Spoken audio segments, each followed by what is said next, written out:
A little state-funded barrack in the desert, in a prison, a poetry workshop, an epicenter of originality, companionship, pain, and openness.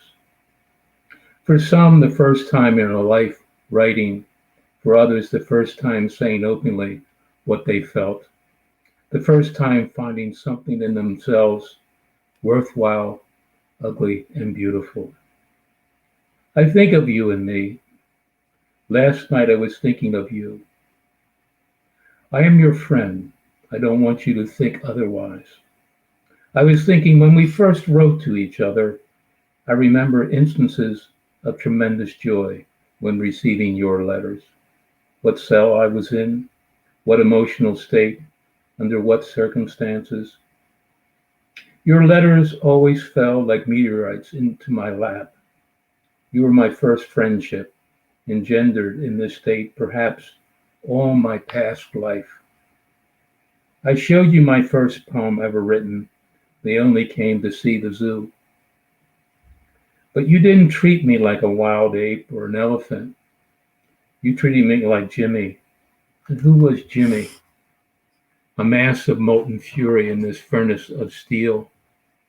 And yet, my thoughts became ladles sifting carefully through my life, the pain and endurance to the essence of my being.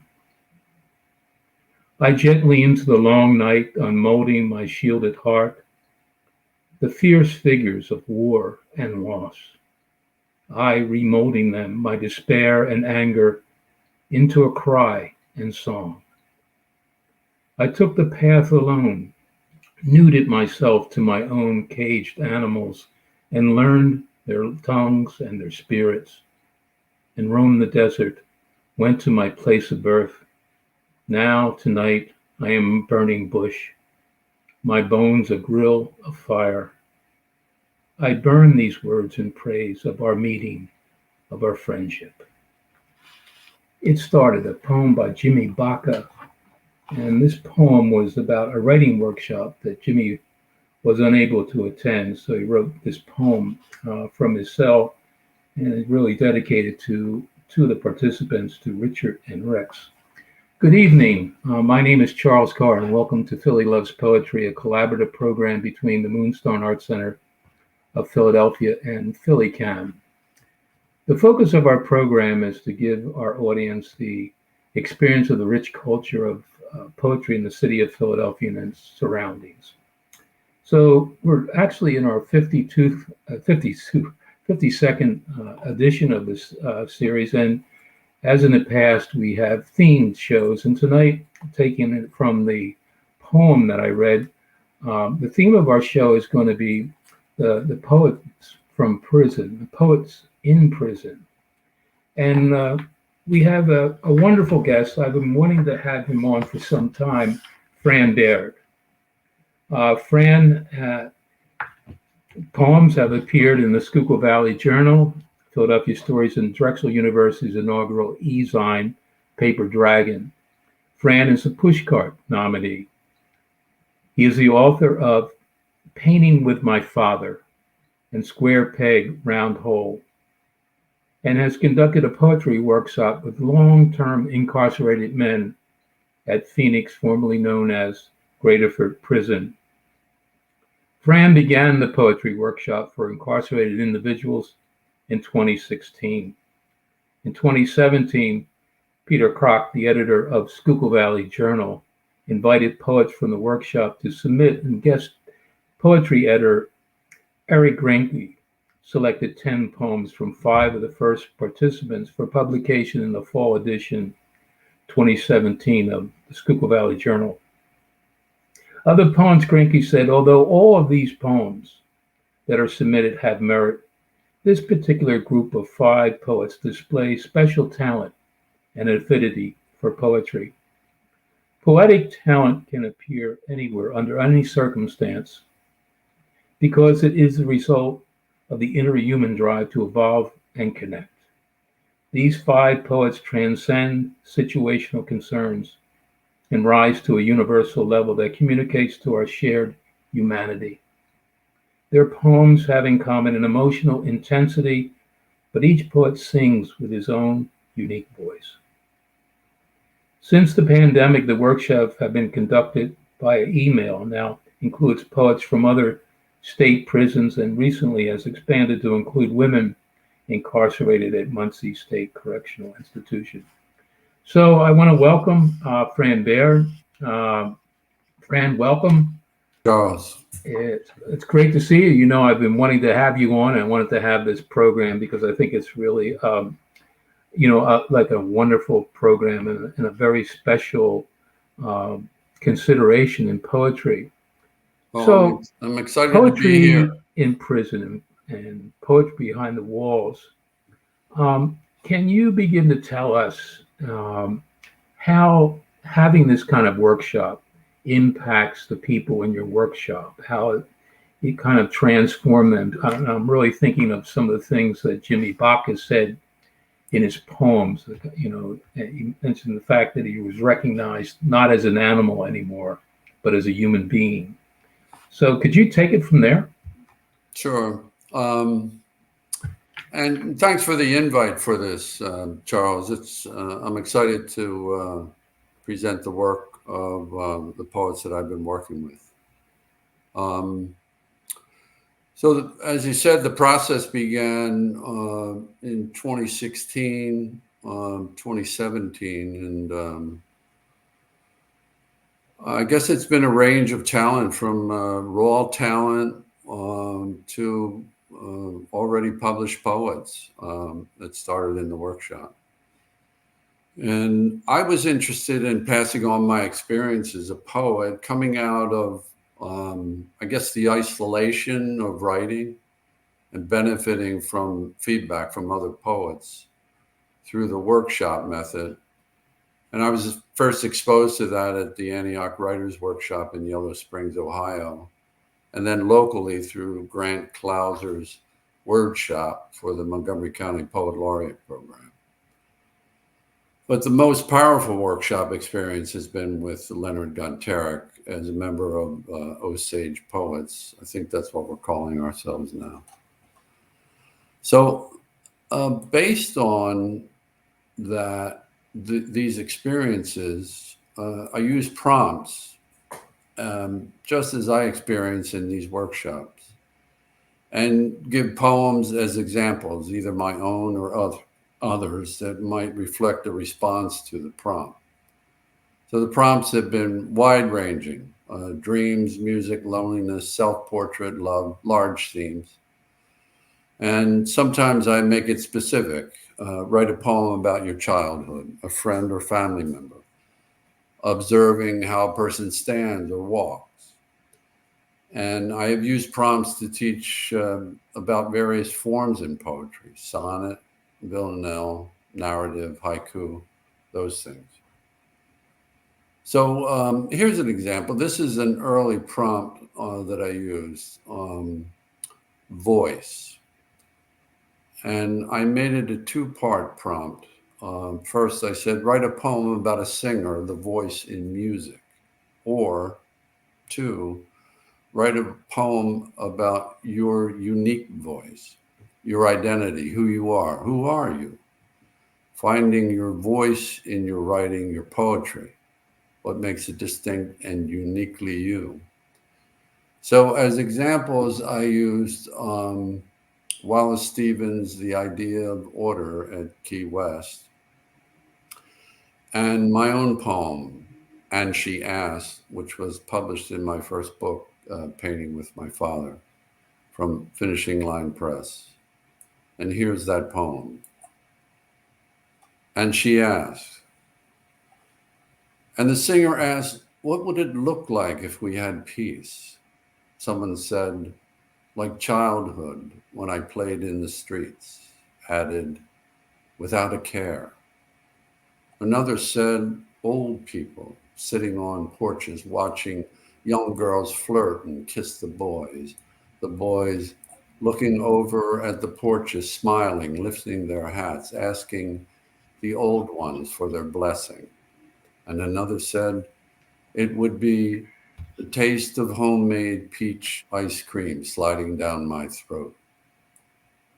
I sat among them thinking of my day, how the smooth sky spread high and wide and blue, how the columns of the clouds rose up like white tornadoes to challenge the blue above them.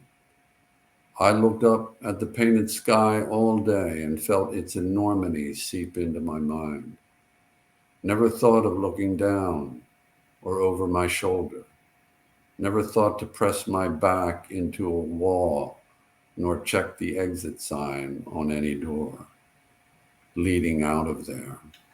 Peace was all around me, and I was not afraid. These thoughts never left my lips. I sat in the audience like a stone until the singer became a song she sang with their words, blended their voices into hers and lifted us on the roaring wind of her voice. What we all hoped for, what we missed from our past, what we saw when we closed our eyes and listened to her voice. Like the clouds that day was the challenge that dreamed of peace, while her song filled the space this violent world has left where our hearts should be. I left the church with a smile and many promises and left that song hanging in the air. Outside, the labyrinth of Chester was bathed in its confounding darkness from which few escape. I drove through the danger of her streets until I found the familiar highway home. When I arrived, the singer's song was almost gone, and so I asked my daughter, what would it look like if we lived in peace? Without pause, she replied, "Oh, Daddy, like rain falling through a bright sky." So that was my poem with the prompt.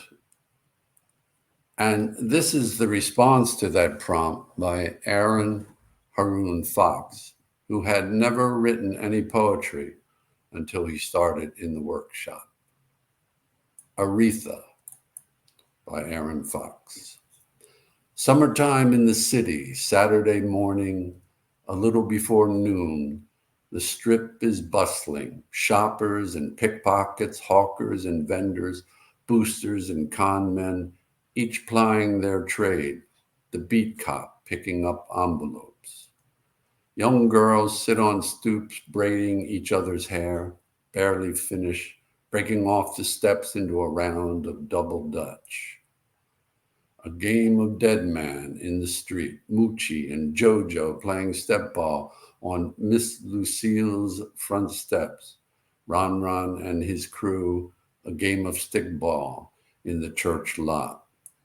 Meanwhile, little Maggie Brown is getting his hustle on outside the Countdown Lounge, sitting on his shoeshine box, popping his rag on his customer's black knob-toed Stacy Adams.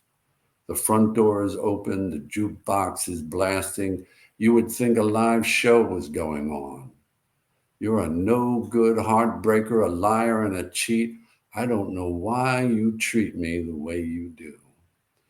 It's that slow, mournful moan of Aretha, pouring her heart out in a story of unappreciated love, attacking the atmosphere, rolling like lava, overpowering everyone within sound and reach. Aretha was a teenage mother married early to the father of her two sons. He was much older and seasoned, a player out of Detroit, unfaithful and abusive. My friends keep telling me, you ain't no good. They don't know why I stay around. I'd leave you if I could. Babs is behind the bar, a stunning beauty from Trinidad, pouring whiskey and holding court to numbers writers, other hustlers, male and female, waiting for that lead number to come out. Cigarette and cigar smoke hover at the ceiling, perfume and cologne mingle indiscriminately. The smell of Ina May's fried chicken invades the room from the kitchen as she prepares for the noon crowd. They'll eat, drink, converse, and settle down, waiting for the number, while Aretha bangs on the piano keys like she's banging on the door of her cheating lover, lamenting her heartache. I ain't never loved a man the way I love you. A remarkable poem from someone who never wrote poetry before. So Aaron's poem was one of the poems published in the Schuylkill Valley Journal in that fall 2017 issue.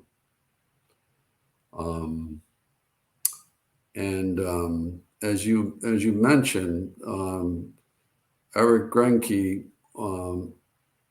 who was the guest poetry editor for that particular volume, he talked a lot about the voices of the poems, but one in particular, he said, which was Eduardo Ramirez. Greinke stated, he presents us with 3 poems that are the work of a gifted natural poet whose work would be publishable in any literary magazine. Mm-hmm. Note the diversity of his approach and his precise musical language. Mm. It really goes to something that we had talked about briefly, is that kind of to take this label, prison poetry, and these are poets. This is poetry at its best. And I think when you smack a label on something, it somehow diminishes it a little bit. And I was sitting here and listening to you read that poem, and I couldn't think of prison.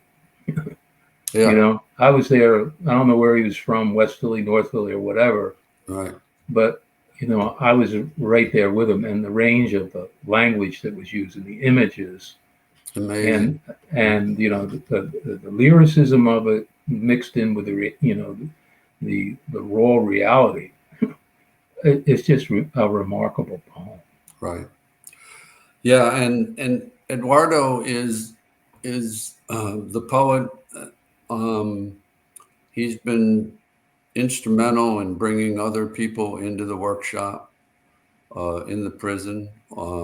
He's the one that suggested that I contact the ladies out in Muncie because he knew about their writing and some of the efforts out there. Mm-hmm. So this is one of Eduardo's poems from that Schuylkill Valley Journal. Apology. He has a lot of spaces in here, so I'm going to pause and you'll get a feel for how this looks on the page. Apology by Eduardo Ramirez. She says she still loves me.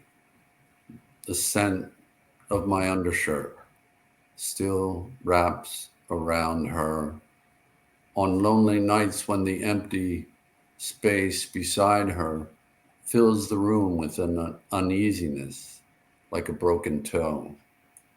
She says the stark quiet of our home is pierced sometimes by sounds she cannot unhear, a song, a laugh, the hiss of air from compressed cushions when she rises to leave a room.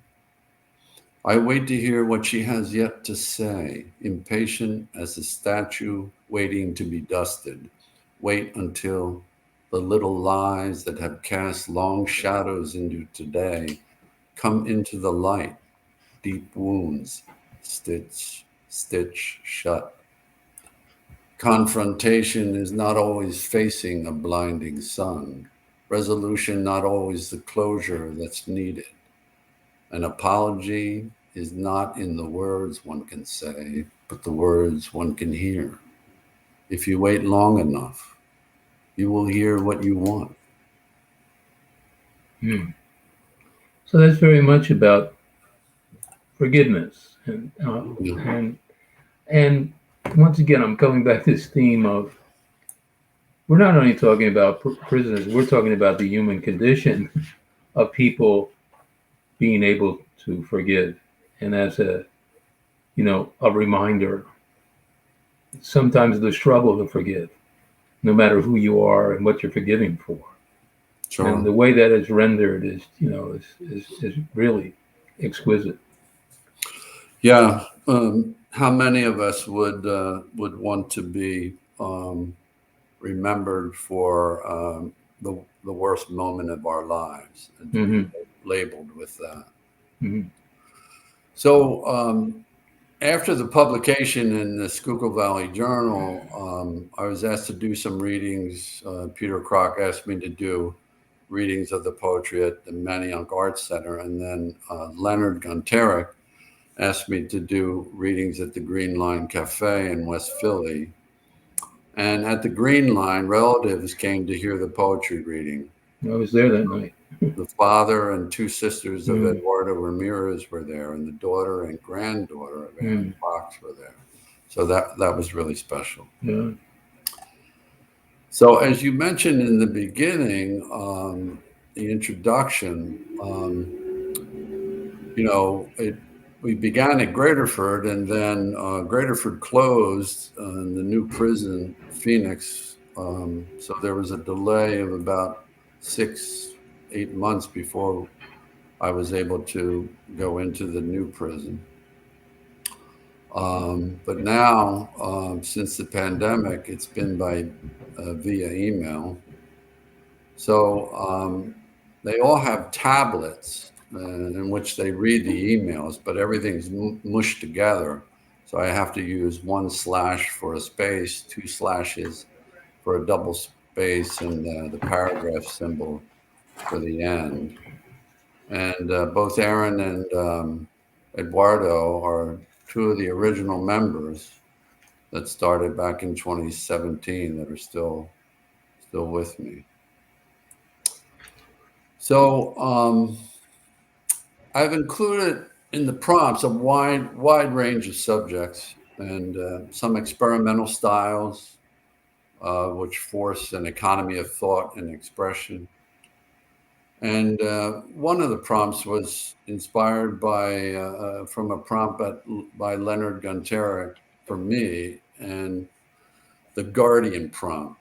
So the idea of a guardian as protector or as a guard who guards a treasure or a secret. And so I told the participants, this appears in religion, stories, mythology throughout history. So next to God or gods, the hero or heroine, the guardian is one of the most abiding and inspiring, sometimes frightening images we have in all of literature. So I use one of my poems as the example for this prompt, and I gave them a little background about my process in creating this poem. So I grew up with big Oriental cockroaches, black and dark brown, in the basement in North Philly and Mount Airy, and later on little tan green cockroaches, German cockroaches, in my kitchen in Germantown. So I have this bug thing going on. And now I'm killing silverfish every night in my bathroom. And I especially hate silverfish. So Leonard told me when he was giving this prompt, maybe that's your guardian, silverfish. So later on, I had a dream about them, which inspired some of this poem. And so I told them, before you write your poem, think about your guardian. Is it a protector keeping something from harming you, or is he, she, or it keeping you from getting something you want or need, treasure or knowledge or vital information? So this was my poem that that went along with this prompt.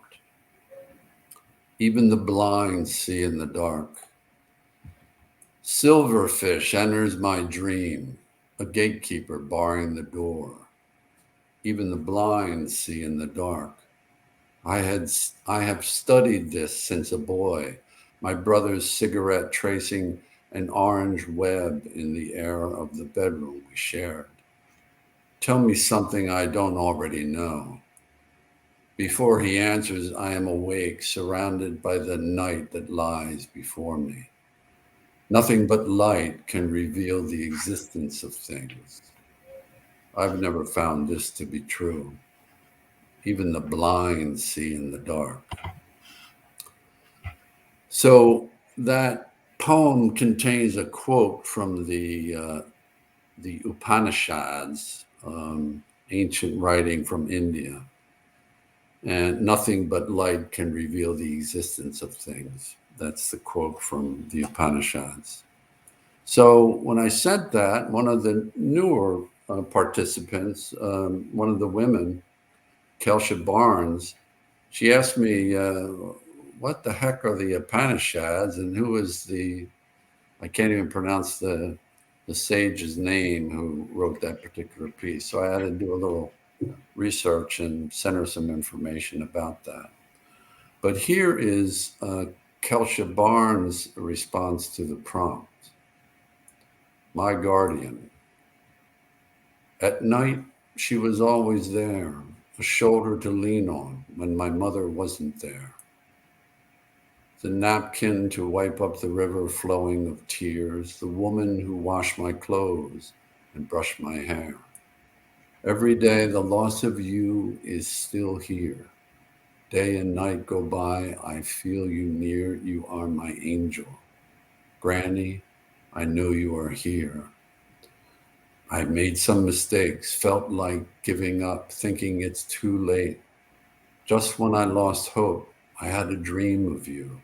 The words that you spoke, baby, I'm here. I'll always be here in your heart. Toughing up, wipe away them tears. And Kelsha is another, from what I've come to understand, that she is just beginning to write poetry. Incredible. Beautiful. Yeah. So, so I've also tackled some forms in poetry too, like the sonnet. So I gave the participants some detail and history about this form. And this is the prompt that I gave for the sonnet.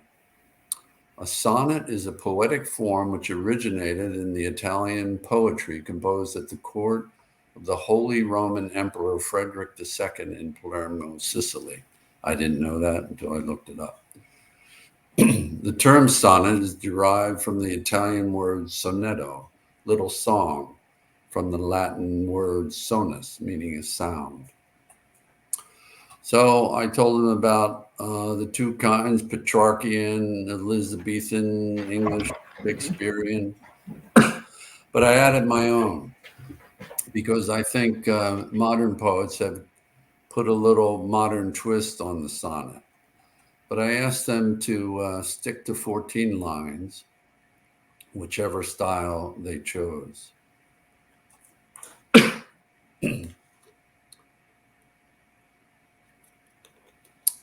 So here is Raymond Bob Tucker's response to this prompt. Now, Bob is also someone who is new to writing in general and very new to writing poetry.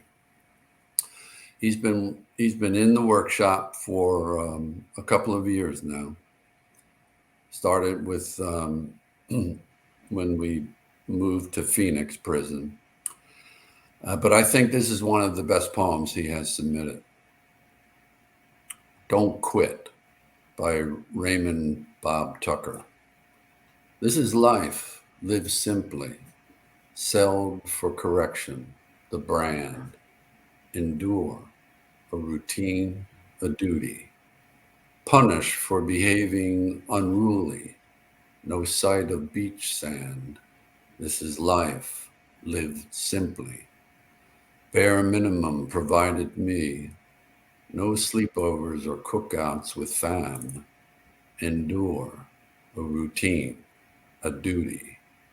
Home, a priceless luxury, warehoused on housing units. Damn, this is life. Live simply. Ordered to die, so many, but there's chance, if I can, endure, a routine, a duty. Alive another day, dreams are free. The sun comes, then leaves, and this is life. Live simply, endure, a routine, a duty. Well, I mean, that is really remarkable. When I think of the, yeah, really the use of very plain language and sparse on image, and I mean, the rendering of the poem is what it says. It's simple, and it really comes to the essence of great poems. The really great ones are simple Yes, and are kind of shaved down and polished. And I mean, that's just so remarkable. And you say this is kind of a maiden effort at a right. poem, at a sonnet. It just kind of, excuse my French, but it blows my mind. Yeah, It it must have just, blown yours. I mean, it's really remarkable, and it's in Bob's unique voice. I mean, this is definitely him. I can see his face as I read the lines, and you know, pared down, simple language, and it's poetry. Yeah. What I've heard, from these poets, and I just is really authenticity. It is being so authentic with obviously who they are and their life, and that's to me that's the beauty of Yeah, it. And once again, I'm not even thinking of any other kind of life they're living or situation they're in, but living authentically and rendering what they're living authentically and right. what they're feeling authentically. I mean, this is the beauty of what you're really getting, Fran, out of these poets. Mm-hmm. You're doing a great job. Oh, thanks. And it's been a remarkable experience for me. And um, to have the opportunity to have them published too. Mm, I mean, Bill Vargo, who teaches in the MFA program at Drexel University. He invited me to send some poems from workshop participants and for their inaugural launch, Paper Dragon. They called it Volume 2 Rebirth, the Phoenix Poetry Workshop at Graterford, Pennsylvania. And they did a really beautiful job presenting the poems they selected, and they matched the poems with a photo layout that yeah. matched the title or the content. Yeah, I saw that. I thought that was really exquisite, and also I think the poets had an opportunity to speak on not only the poems but their experience of writing poetry. Now I thought Yeah, that was right. really great. So that's available. The website is Right. drexelpaperdragon.com, and you go to there's multiple pages. So Hmm. the Phoenix Poetry Yeah. Workshop. Yeah. But here's one of those poems that um, from Angel Reyes. Now, Angel is a local Philadelphia rap artist, and his performance name is Smooth Angel. Um, so he's told me that while he has written lyrics to his songs, he's never really tried his hand at poetry without musical accompaniment. So we've had some great discussion about beats and rhythm in poetry, how words, even spaces and pauses can Hmm. create rhythm. So this is one of his poems published at the Paper Dragon website. Turtle by Smooth Angel. Hidden from the world, life moves slower than steps I take. Shell of myself.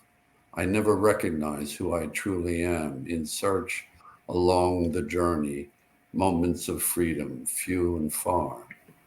Outside, hard, beneath the surface lie broken pieces. Trials leave a trail that sometimes stops my moving forward, and I get lost in the wind that takes me to a place with no obstacles. Somewhere beyond the limitations placed upon me, somewhere I could move at a pace desirable and watch the sunrise laying on my back.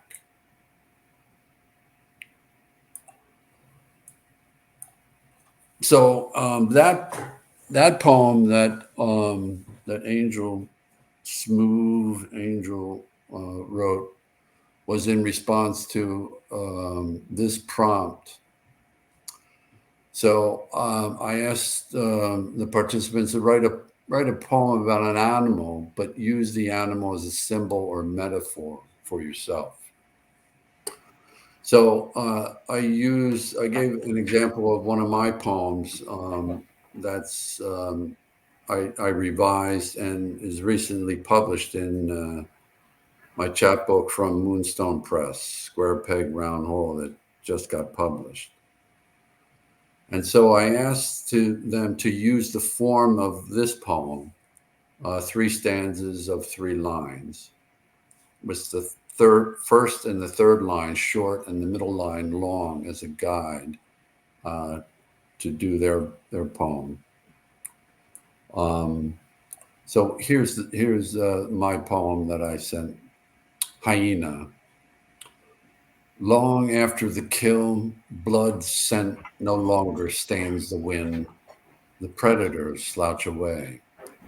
Hyena, gray and spotted, follows a dark trace beneath the black trees, skin shimmering like leaves in moonlight. Shadows awaken my hunger that rises in the night. I gnaw on the life left to me. The work of cleaning bones begins.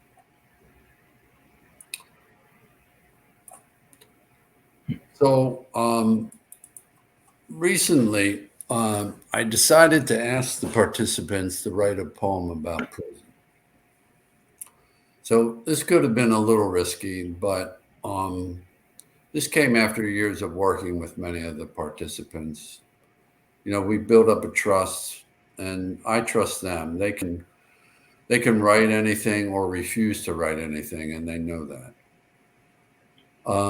But I thought we all write from our experience, and especially from our context at the moment, wherever that might be. So I gave them this opportunity to write about the context in which they find themselves, knowing that for some, like Eduardo Ramirez, he is very sensitive about being seen as only a prison poet and not a poet.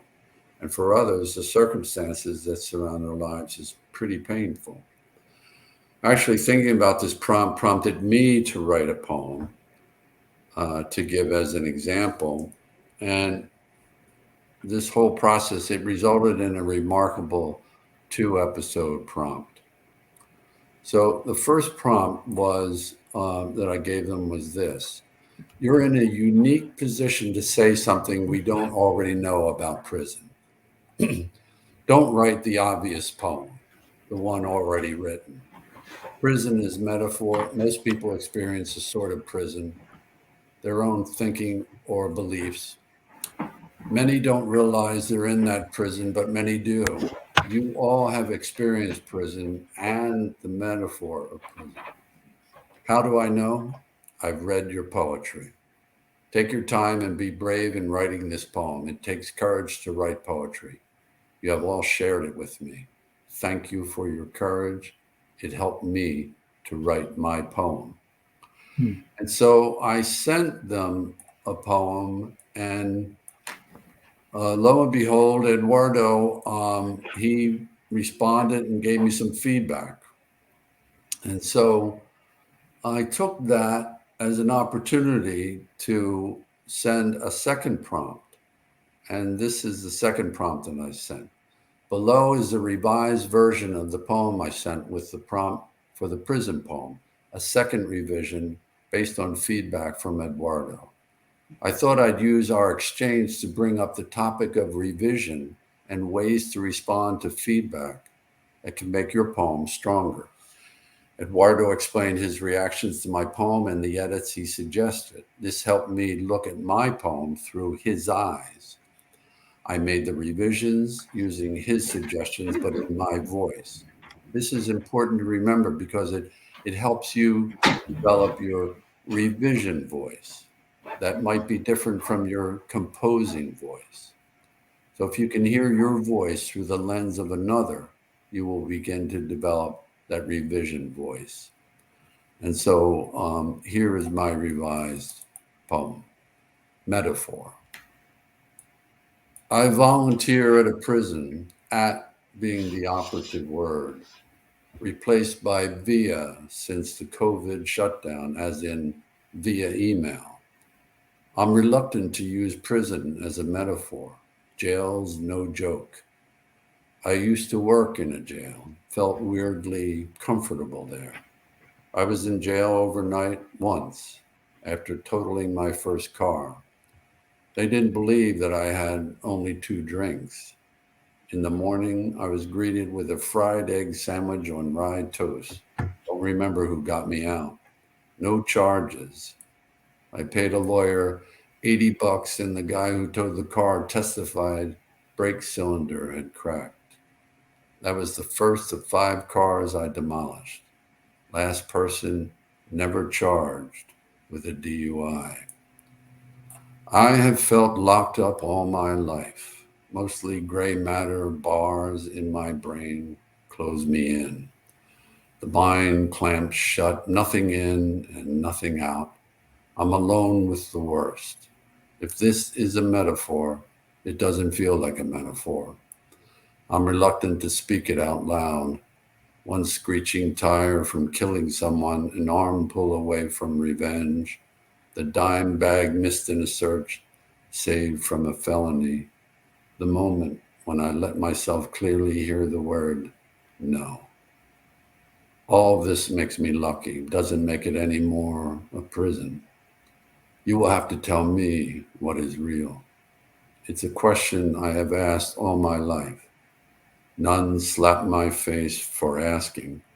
My priests just shrugged, turned their backs, scratched formulas on the blackboard with blue chalk. Wow. Pretty incredible. So, and that was made a stronger poem from feedback from one of my participants.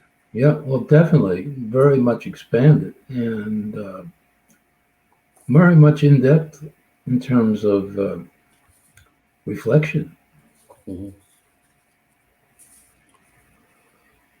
So, if we have time, Yeah, we do. We have about another 10 minutes to go. And so I'd like to recite some more poems from some of the other participants. Great.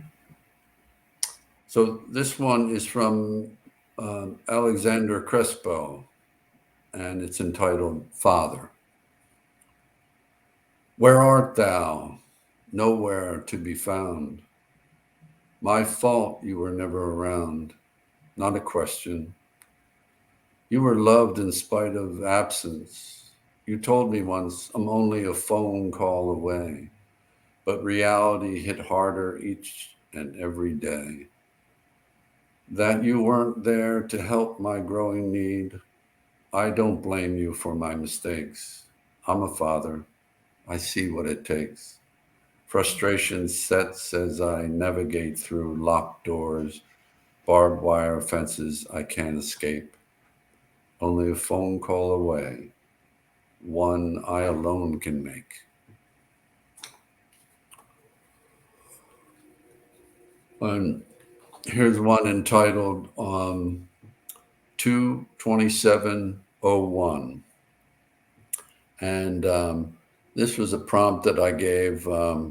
I have a series of poems that are just numbered. And this poet, Ben Cooper, Benjamin Romeo Maceo Diamonds, also known as Ben Cooper, he took that and made the title of this poem just a date. The fight has me waning, shoulders slumped, feet and hands no longer systematic, hoping that his mistake, heartbreaker, is unforgivable. I can get you back. 5 steps of chance no longer speaking to memories. Let's take this chance 1 step above. Let's take 2 for eternity and 3 for undying love. 4 is for the fairy tale, house with a dog and kids. And 5 is for when I die, because death cannot hold what I feel. A woman's worth, Maxwell. Yet a rose's thorns never fade, they heart pain. Love, it comes and goes, leaves its stain forever. And here's one from one of the new members, a woman out in Muncie Prison, Sarita Miller. All lives mattered. Misery hid its face, proceeded to demolish the human race. Too long ignored our Creator, who spoke of many disasters, difficulties that would come, because we have chosen to wallow in what? Sin? Death is amongst us. What if we could see bewildered souls screaming, why me? Hearts broken, eyes fleeing above masks. Please don't touch. You could be carrying the disease to take my life away from me. Survivors make history. Those who live tell us something of catastrophe. It is only by grace that we breathe. I love that poem. Yeah. And here's a short one, and it's in a boxy form. One of the prompts that I gave for narrative. Not Today by Richard Gross. The radio was playing the best song, the television showing the funniest show.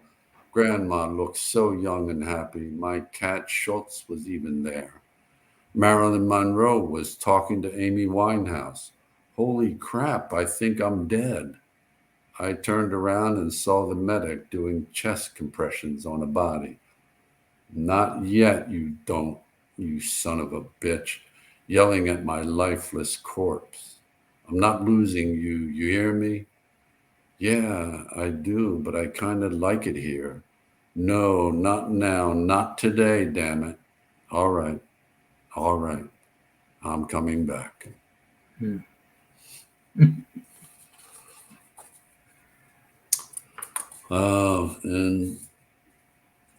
you know, here's a villanelle. Can you explain, Fran, to our audience just what a villanelle is? I don't think everybody knows, because it is a wonderful form, but it's a challenging form. Yeah, it's a challenge. There's a lot of repetition in it. Mm-hmm. There's 1, 2, 3, 4 verses of 3 lines and a final verse of four lines. And repetition is part of it. It used to be part of a bardic tradition, song tradition. And this is by John Buttner, and John is another one who just started poetry with the workshop. And he's writing a villanelle. Wow. And he's writing a villanelle. Wow. And the title is Oh, Poetry. Oh, poetry, poetry, poetry. I struggle to create and give you life. Your pulse is elusive, comes at a price. You hide like you already know it's me. I open my eyes. You're nowhere in sight. Oh, poetry, poetry, poetry. I can't live on the scraps you throw to me, a handful of crumbs to nibble and bite. Your pulse is elusive, comes at a price. Not selfish, but want what you owe to me. A piece of the pie, a hand on the knife. Oh, poetry, poetry, poetry. I lose faith, and that's when you show to me your master plan, and I bow to your might. Your pulse is elusive, comes at a price. Your pace cripples, laughs, and looms over me. I beg for mercy, if only a night. Oh, poetry, poetry, poetry. Your pulse is elusive, comes at a price. Wow, that, that is really something. Well, Fran, I just wanted to ask you, and we're getting close to closing. Number one, Mhm. I'm just so happy that we've had enough time that you could really bring the workshop to life here on the show, and that's Yeah, really what I wanted is you know that this is poetry and so exquisite, and I'm really amazed at the job that you have done in being able to lead these people into poetry and then to lead you too of, and they of lead giving me. you Yes. an experience too. I mean, it's just a remarkable. Is there going to be like a second version of an anthology as you go forward, or like a second version of what Schuylkill Valley? Is there anything in the works for that? Well, nothing in the works right now, but certainly in the conversation. I would love to take, like Eduardo Ramirez, for instance, his insight.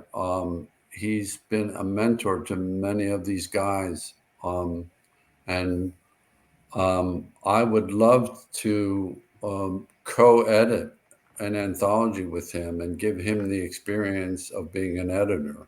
Hmm. And I know one of the things that he would want from that is to make sure that the poets themselves get the remuneration from their work.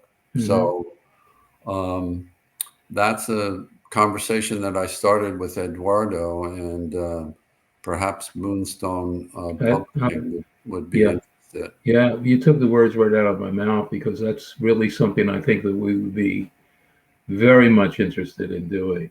And Super. I know Larry's, commitment, to so much diversity, Right. in poetry. I think that would be really something very special for Moonstone, and if we could follow that up with a reading somehow of having these poets, somehow available.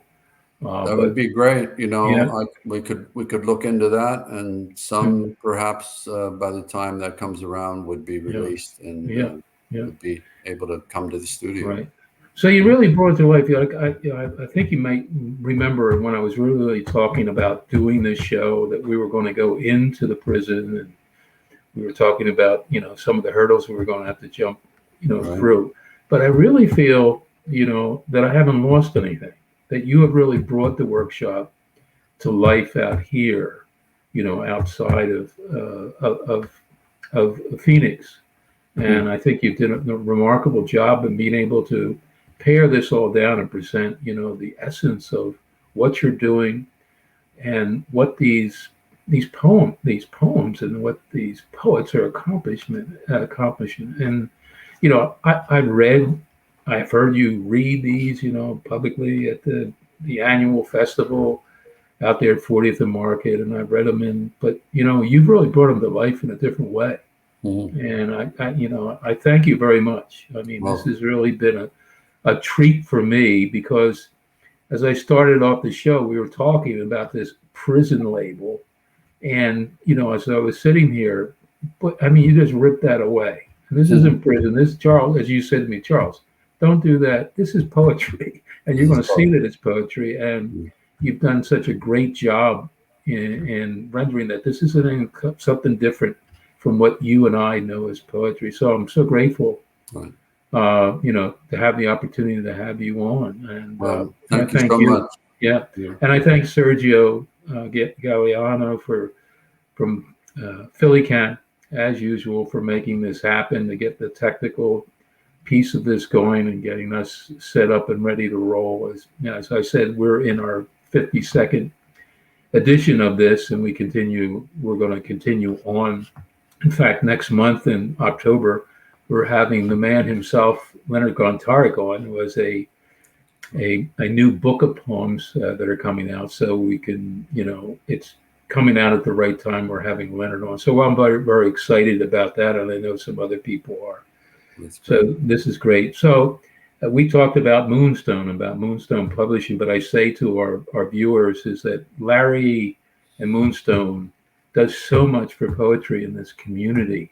It's not only Philly Loves Poetry. It's not only these virtual readings now that he's done for poets around the world, but now these publications of these chapbooks.